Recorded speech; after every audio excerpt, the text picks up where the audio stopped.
네, 시청자 여러분 안녕하십니까? 포항 MBC 뉴스투데이입니다. 먼저 날씨입니다. 오늘 낮과 밤의 기온차는 크게 13도까지 나겠습니다. 동해상에는 동풍의 영향으로 물결이 높게 일겠는데요. 항해나 조업 선박들은 각별히 유의하셔야겠습니다. 안수진 기상캐스터입니다. 네, 8월의 마지막 날인 오늘 아침 출근길에는 가벼운 외투 하나 챙겨 나가시면 좋을 것 같습니다. 오늘 포항의 아침 최저 기온은 19도, 울진과 영덕이 17도, 경주가 15도까지 떨어지면서 쌀쌀하겠는데요. 낮 기온은 어제보다 1에서 2도가량 높겠습니다. 갑자기 뚝 떨어진 아침 기온에 낮과 밤의 기온차가 큽니다. 체온 유지 등 건강 관리에 신경 쓰셔야겠습니다. 오늘 대부분의 지역에는 하늘에 구름만 조금 지나는 가운데 울진에는 오후 한때 비가 내리겠습니다. 울릉도와 독도에도 오후에 가끔 비가 내리겠는데요. 예상 강수량은 경북 동해안 지역과 울릉도 독도에 5mm 내외입니다. 오늘 동해상에는 바람이 강하게 불고 물결이 높게 일면서 풍랑특보가 발표될 가능성이 있습니다. 바닷길 이용하시는 분들은 주의하셔야겠습니다. 자세한 지역별 날씨 알아보겠습니다. 오늘 간간히 구름만 지나는 가운데 울진에는 오후 한때 비가 내리겠습니다. 낮 최고 기온은 포항과 울진이 26도, 영덕이 27도, 경주가 28도입니다. 울릉도와 독도에는 오후에 가끔 비가 내리겠습니다. 낮 기온은 울릉도 26도, 독도 25도입니다. 동해상에는 동풍의 영향으로 오후부터 비가 오겠습니다. 바다의 물결은 높게 일겠는데요. 최고 3m까지 일겠습니다. 주말까지 맑은 하늘 보이는 가운데 야외 활동하시기에 좋을 것 같습니다. 날씨였습니다. 포항 구룡포항에서 붉은 대게를 잡으러 나간 어선이 파도에 전복돼 선원 4명이 숨지고 2명이 실종됐습니다. 해양경찰은 대대적인 수색 작업을 벌이고 있습니다. 장성훈 기자입니다. 포항 앞바다에서 어선이 뒤집힌 채 둥둥 떠있고 해양경찰 구조정이 선체로 접근합니다. 오늘 새벽 4시 반쯤 구룡포항을 출발해 붉은 대게를 잡으러 나간 27톤급 톡발어선이 높은 파도에 전복됐습니다. 사고는 지나가던 선박의 신고로 발생 8시간 후에야 확인됐는데 해경이 도착했을 때 선장 김모 씨 등 3명은 뒤집힌 선체 위에서 구조됐습니다. 하지만 나머지 선원 6명은 실종된 상태였습니다. 해경은 헬기와 경비함정 등을 동원해 선체에 대한 수중 수색을 벌여 의식을 잃은 김모 씨 등 선원 4명을 찾아 병원으로 옮겼지만 모두 숨졌습니다. 해경은 손모 씨 등 나머지 실종 선원 2명을 찾기 위해 야간에도 수색 작업을 계속하고 있지만 강풍과 높은 파도로 어려움을 겪고 있습니다. 사고 어선은 오늘 새벽 붉은 대게를 잡으러 포항 구룡포항에서 출발했다가 출항 1시간여 만에 끔찍한 변을 당하고 말았습니다. MBC 뉴스 장성훈입니다. 내년도 정부 예산이 역대 최고로 편성된 가운데 대구와 경북 지역 예산은 대폭 삭감된 것으로 나타났습니다. 경상북도에 따르면 내년도 국비 확보 목표액은 5조 2천여 원이었지만 정부 반영액은 목표액의 62%인 3조 2,400여 원에 그쳤습니다. 대구시의 경우도 정부에 3조 4천억 원의 예산을 신청했지만 목표액의 83%인 2조 8,700여 원이 반영됐습니다. 대구시와 경상북도는 국회 예산안 심의 과정에서 추가로 반영이 되도록 노력할 방침입니다. 울릉도 일주도로가 공사 시작 55년 만에 완공을 앞두고 있습니다. 내수전에서 선목에 이르는 마지막 터널 구간이 최근 관통되면서 공사가 마무리 단계에 접어들었습니다. 관통된 터널 공사 현장을 방송사 최초로 MBC 카메라에 담았습니다. 이규설 기자입니다. 바위 셋이 바다 위로 우뚝 솟아있는 삼서남, 한국관광 100선에 선정된 명소입니다. 삼서남 바로 옆에는 울릉도 3대 비경에 꼽히는 관음도가 자리 잡고 있습니다. 관음도에서 울릉읍까지는 차로 10분 거리이지만 지금은 일주도로가 완전히 개통되지 않아서 울릉읍까지 1시간 이상을 되돌아가야 합니다. 이런 불편은 내년이면 사라지게 됩니다. 최근 관통된 일주도로 마지막 터널 구간을 차를 몰고 통과해봤습니다. 곳곳에서 마무리 공사가 한창입니다. 아직 터널만 뚫린 상태로 전기와 구조물 공사, 도로 포장 등의 공사가 남아 있습니다. 저동읍 내수전에서 북면 천부리까지 4.75km 구간 터널 공사는 지난 2011년 착공해 내년 11월 완공 계획으로 사업비 1,387억 원이 투입됐습니다. 현무암질 집계함으로써 좀 연약한 기질입니다. 그래서 저희들이 굴착할 때 조금 좀 불안한 부분이 있었지만은 안전하게 굴착하느라고 시간이 좀 더 걸린 겁니다. 일주도로 건설 공사는 울릉도의 환경을 최대한 훼손하지 않기 위해서 친환경 설계를 적용해 진행하고 있습니다.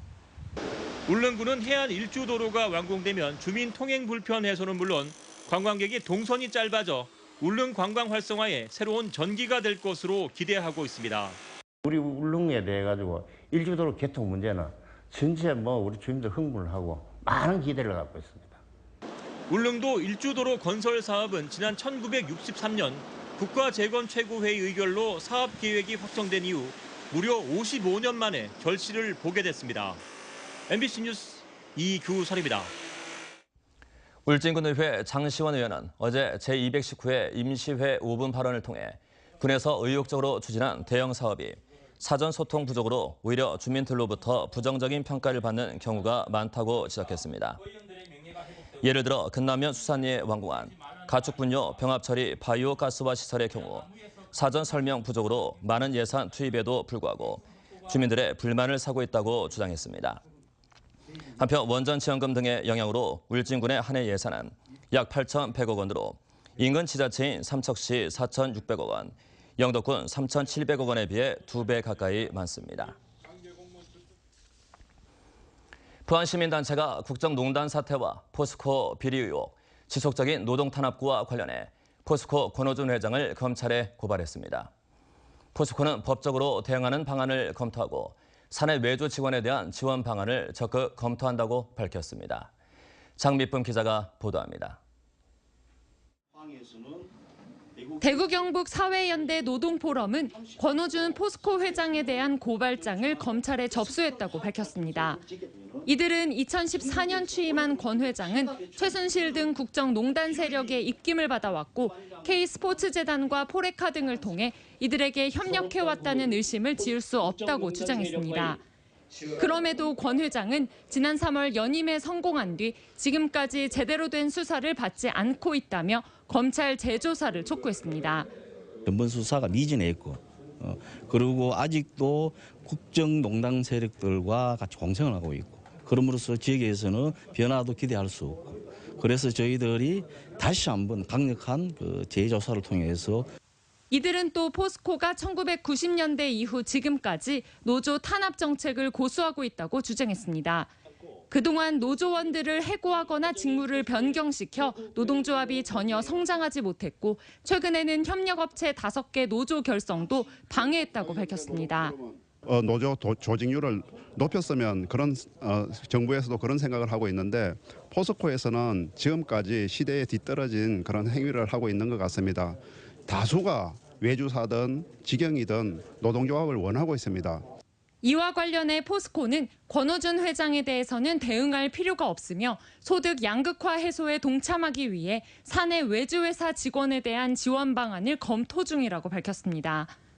한편 민주노총 플랜트 건설노조는 서울 포스코 본사 앞에서 집회를 열고 불법 다단계 하도급 문제 해결과 적정임금 보장 등을 촉구하고 나섰습니다. MBC 뉴스 장미쁨입니다. 문화재청은 오는 2020년까지 전국의 비지정 고분군 4천여 곳에 대해 실태를 조사키로 하고 첫 번째 성과물로 2016년도 전국 비지정 고분군 실태조사 보고서를 발간했습니다. 이곳에는 경북 지역 1,266곳을 포함한 서울구와 세종, 광주, 충북 지역의 비지정 고분군 1,348곳에 대한 정보가 담겼습니다. 문화재청은 도굴과 훼손을 우려해 보고서 내용은 공개하지 않는 대신 문화재 보존 관리 지도를 수정해 추가 훼손을 막고 조사를 마무리한 뒤 보존 방안을 마련할 계획입니다. 내년 지방선거에서 대구 경북은 민심의 변화로 어느 때보다 경쟁이 치열할 것이라는 전망이 많습니다. 그럼에도 불구하고 자유한국당이 오랜 시간 독주해온 탓에 다른 당에서는 경쟁력 갖춘 인물 찾기가 쉽지 않아 보입니다. 보도에 김은혜 기자입니다.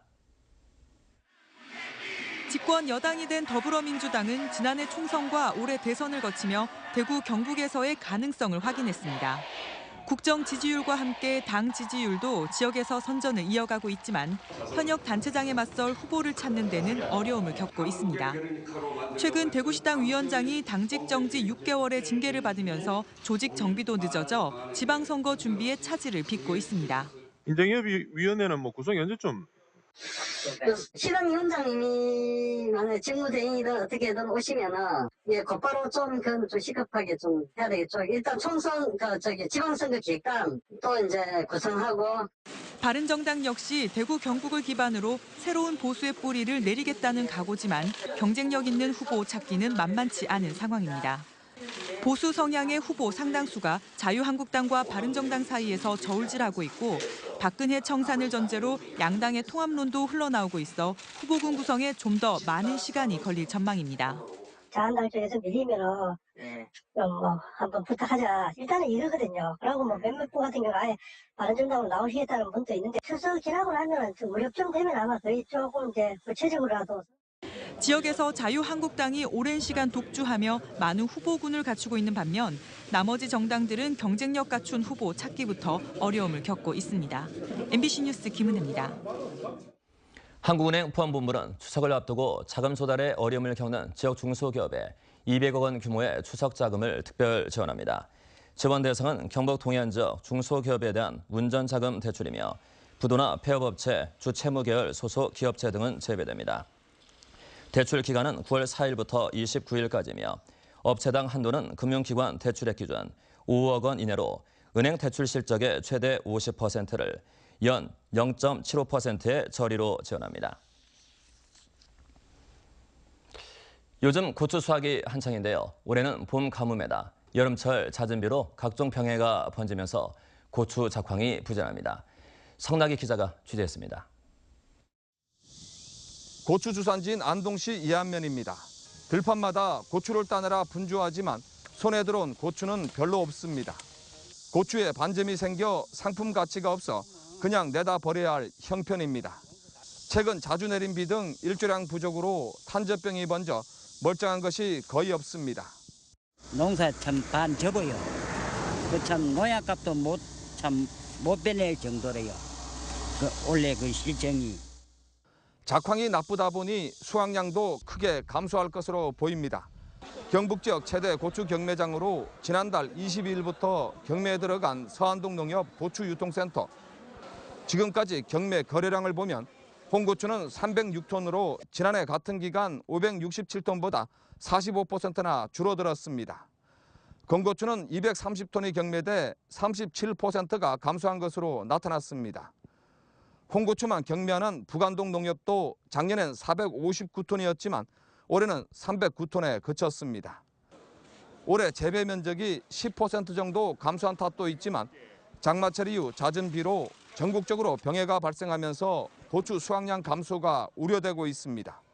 7월 말부터 8월 초까지 태풍 영향으로 인해서 바이러스, 그다음에 탄저병으로 생산량이 전년 대비해서 한 40% 이상 감소할 것으로 예상하고 있습니다. 이상 날씨 탓에 고추 작황이 부진하고 상품성도 떨어지면서 농민들의 시름이 깊어가고 있습니다. MBC 뉴스 성락입니다. 포항시는 어제 포항 영일만 항에서 국제여객 입출국장을 확장하고 준공식을 가졌습니다.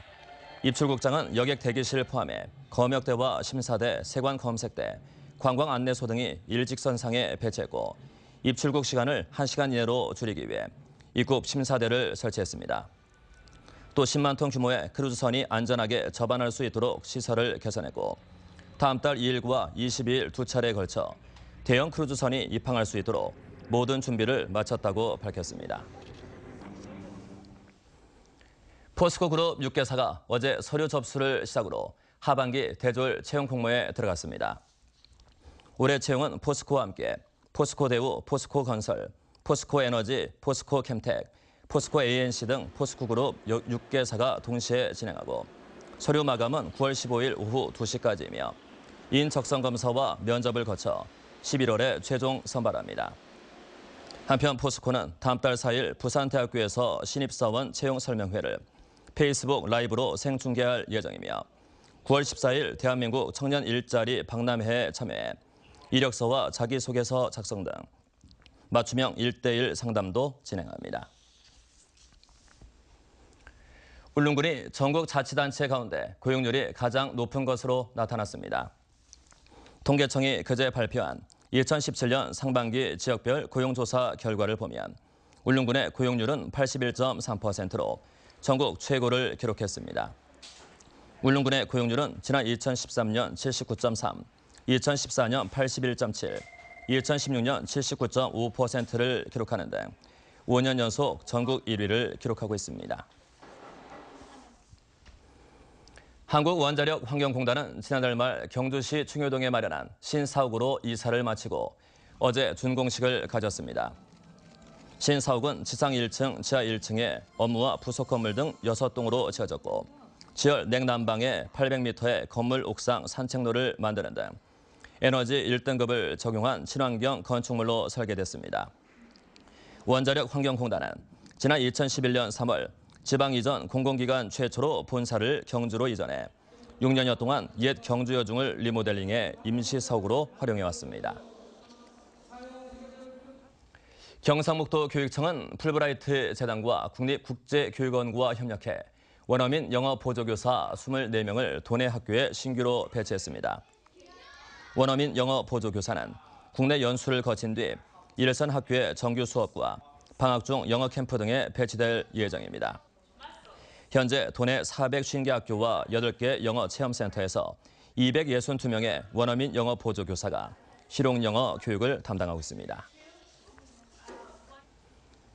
어제부터 4일간의 일정으로 경주 화백 컨벤션 센터에서 48개 원전 관련 업체 5천여 명이 참가한 2017 대한민국 원자력 산업대전과 원자력 기업 취업 박람회가 열리고 있습니다.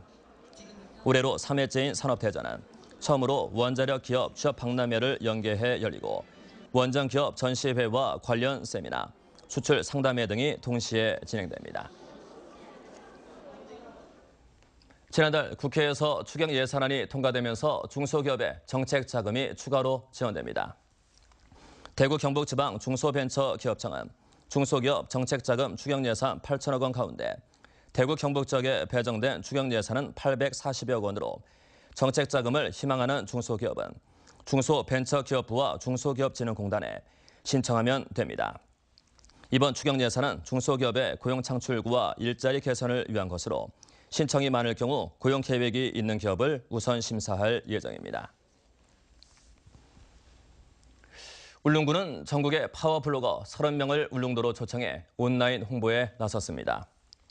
이번 행사는 9월 초까지 파워블로거 30명을 초청해 울릉도의 숨겨진 문화와 생태계를 체험하고 독도를 탐방하는 일정으로 진행됩니다.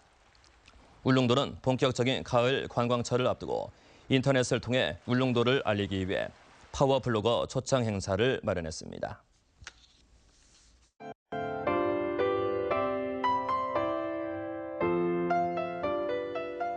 네, 8월의 마지막 날인 오늘 아침 출근길에는 가벼운 외투 하나 챙겨 나가시면 좋을 것 같습니다. 오늘 포항의 아침 최저 기온은 19도, 울진과 영덕이 17도, 경주가 15도까지 떨어지면서 쌀쌀하겠는데요. 낮 기온은 어제보다 1에서 2도가량 높겠습니다. 갑자기 뚝 떨어진 아침 기온에 낮과 밤의 기온차가 큽니다. 체온 유지 등 건강 관리에 신경 쓰셔야겠습니다. 오늘 대부분의 지역에는 하늘에 구름만 조금 지나는 가운데 울진에는 오후 한때 비가 내리겠습니다. 울릉도와 독도에도 오후에 가끔 비가 내리겠는데요. 예상 강수량은 경북 동해안 지역과 울릉도 독도에 5mm 내외입니다. 오늘 동해상에는 바람이 강하게 불고 물결이 높게 일면서 풍랑특보가 발표될 가능성이 있습니다. 바닷길 이용하시는 분들은 주의하셔야겠습니다. 자세한 지역별 날씨 알아보겠습니다. 오늘 간간히 구름만 지나는 가운데 울진에는 오후 한때 비가 내리겠습니다. 낮 최고 기온은 포항과 울진 26도, 영덕이 27도, 경주가 28도입니다. 울릉도와 독도에는 오후에 가끔 비가 내리겠습니다. 낮 기온은 울릉도 26도, 독도 25도입니다. 동해상에는 동풍의 영향으로 오후부터 비가 오겠습니다. 바다의 물결은 높게 일겠는데요. 최고 3m까지 일겠습니다. 주말까지 맑은 하늘 보이는 가운데 야외 활동하시기에 좋을 것 같습니다. 날씨였습니다. 네, 이상으로 포항 MBC 뉴스투데이를 모두 마치겠습니다. 시청해주신 여러분 대단히 감사합니다.